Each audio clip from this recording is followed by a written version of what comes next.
Okay, so as I read through the comments from my last video, I learned something new about atheists. They are in denial, big time. And I don't mean denial of God's existence. I mean denial of atheism. They are simply not capable of accepting atheism for what it truly is. Now, before we go on, please, you atheists out there, try for a minute to back up, forget about the Bible, about Christianity, about Judaism, Islam, religious extremists, etc. Just clear your mind of all that baggage. My videos focus on atheism and whether atheism provides better answers like you guys claim, okay? It's really not a good sign if your only comeback to my arguments is to point a finger at religion. That means atheism is no better than anything else. Okay, now in my last video, I laid out these lessons or conclusions of theism. Number one, we are all special creations. Number two, we all answer to an ultimate moral authority.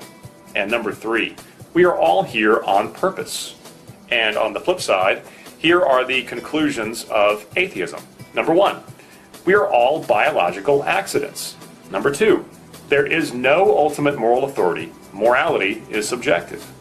And number three, there is no real purpose to our existence. Very simple and very rational. And so far in 427 comments, not one atheist has been able to successfully disprove those conclusions. For example, this comment that focuses on atheist conclusion number two. The real challenge is for humans to be good to each other without a God and without religion. The best and brightest among us realize that we can be fair, good, honest, caring, loving, respectful, and humble, etc., without religions and without God.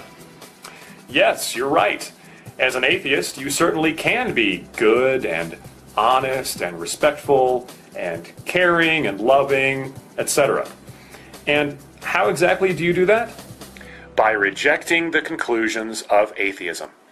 And here's something I found on talkorigins.org, which is a favorite atheist website. This is supposed to deal with atheist conclusion number three.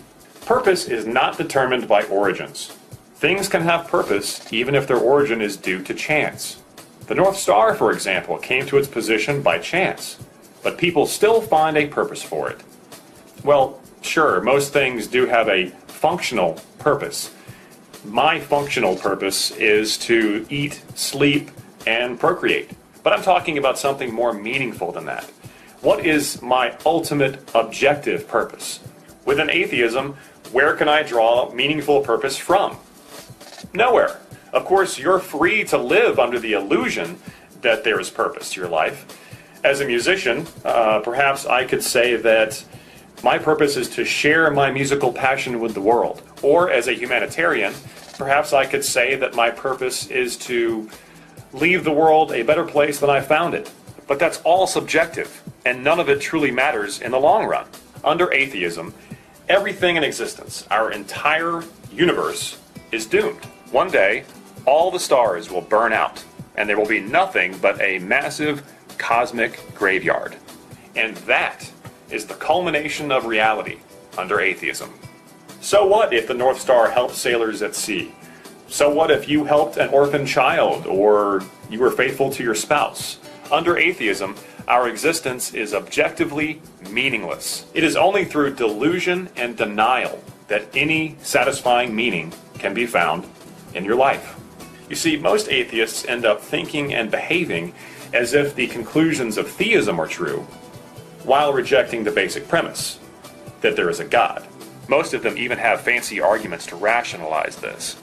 The problem is, all of these arguments are merely a desperate attempt to avoid accepting atheism for what it truly is. Because under atheism, your only hope for a happy and fulfilling life is to live in denial.